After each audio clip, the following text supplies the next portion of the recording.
All right, let's talk about passports. You've done all the hard work, right? Filled out every single form, tracked down all your documents, and you're so close to being done. And then you get to the photo. And suddenly, this one little picture, the thing that seems like it should be the easiest part, becomes this massive hurdle that could get your whole application thrown out. It's crazy, but it's true. And for a lot of us, this is honestly the most stressful part of the whole thing. It's just a photo, right?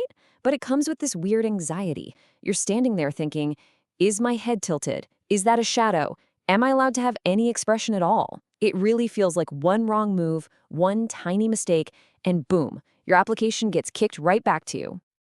And look, the stakes here are really, really high. We're not just talking about a minor inconvenience, a blurry photo, one that's just a little bit off center. That's not just a small mistake. It can literally put your travel plans on hold for weeks or even months. Getting this right is absolutely crucial. So that's what we're going to tackle today. We're going to walk through everything you need to know. First, we'll talk about why this photo is such a big deal. Then we'll decode all those confusing rules. After that, I'll give you a super simple DIY guide for taking the perfect shot at home. We'll also cover the most common mistakes so you can avoid them. And finally, we'll go through a final check to make sure you're good to go. Let's do this. All right, section 1, the high-stakes photo. You know, taking the photo yourself seems like a great idea. It's convenient, it's cheap, but the flip side is that all the pressure is on you. And if that photo doesn't meet the super strict government specs, we're not just talking delays, we're talking a flat-out rejection. So why are they so picky? Well, it's because governments are using some pretty sophisticated AI for biometric matching. Think of it like a computer that's trying to scan your face. And these systems, they're not forgiving.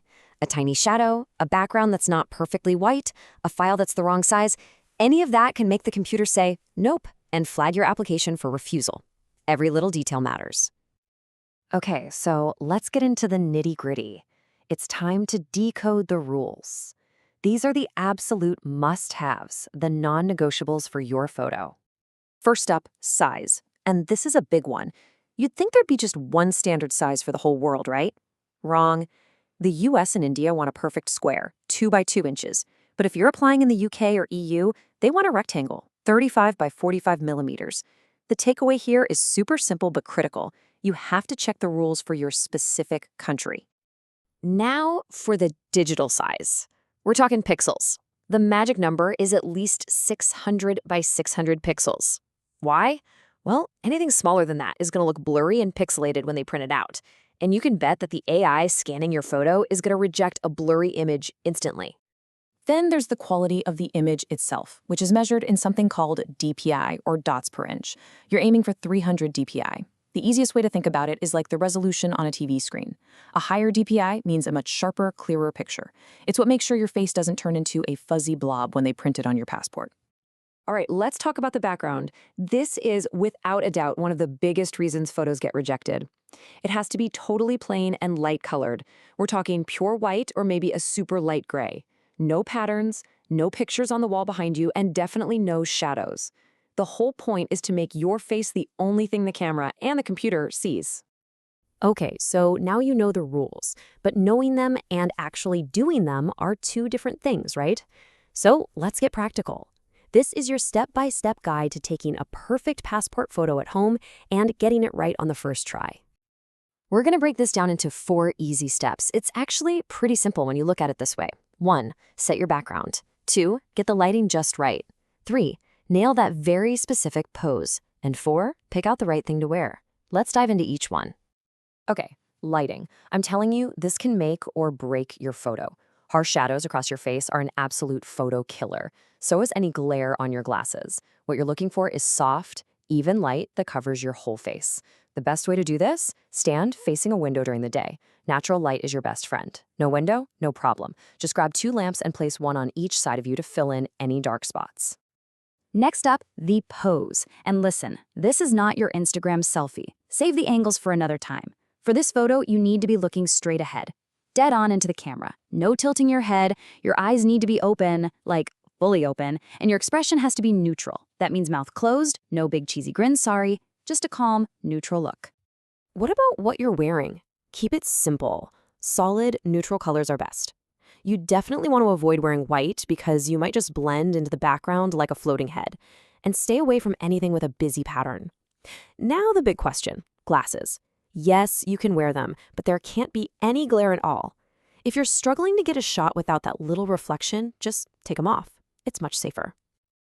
All right, so you know what to do, but it's just as important to know what not to do. Let's go over the most common rejection traps. Think of this as learning from the mistakes other people have made so you don't have to. And surprise, surprise, the number one trap is the background again. Seriously, this is where most people mess up.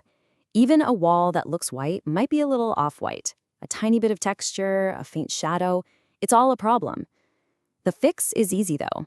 Find a plain, solid white wall. Don't have one? Just tack up a plain white bedsheet. Trust me, the simpler, the better. Okay, this next one is a huge one, especially today. I'm talking about photo editing. I know it's so tempting to use an app to smooth your skin, get rid of a pimple, or brighten things up. You have to resist that urge. I'm serious. Any kind of digital editing is an automatic disqualification. They want the raw, original, unedited photo, period. And last but not least, let's talk about the file itself. This is the final little technical detail. Make sure you save it as a JPEG or a PNG file. And the size matters. It needs to be bigger than 54 kilobytes. That's to make sure it's not a tiny, low-quality image. But it also needs to be smaller than 10 megabytes, or the website just won't let you upload it. So, you've taken the photo, you're looking at it, and you think, it looks pretty good. But how can you be 100% sure? This last section is all about that final check, so you can click Submit without any of that last-minute panic.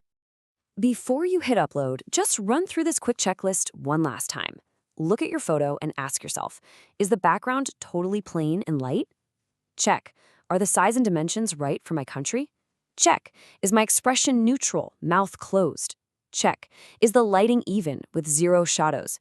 Check. And the big one, is this photo completely 100% untouched? If you can say yes to all of that, you are golden. But hey, if you're like me and you want that extra bit of reassurance, you can actually use technology to your advantage. There are these cool AI-powered websites out there like PhotoGov that do the checking for you. You just upload your picture and its AI will scan it against all the official rules. The background, the lighting, your head position, everything. It gives you a simple pass or fail so you know for sure before you submit. So there you have it. You've got the rules, you've got the how-to guide, and you even have the tools to double-check your work. At the end of the day, this whole passport photo thing is totally within your control.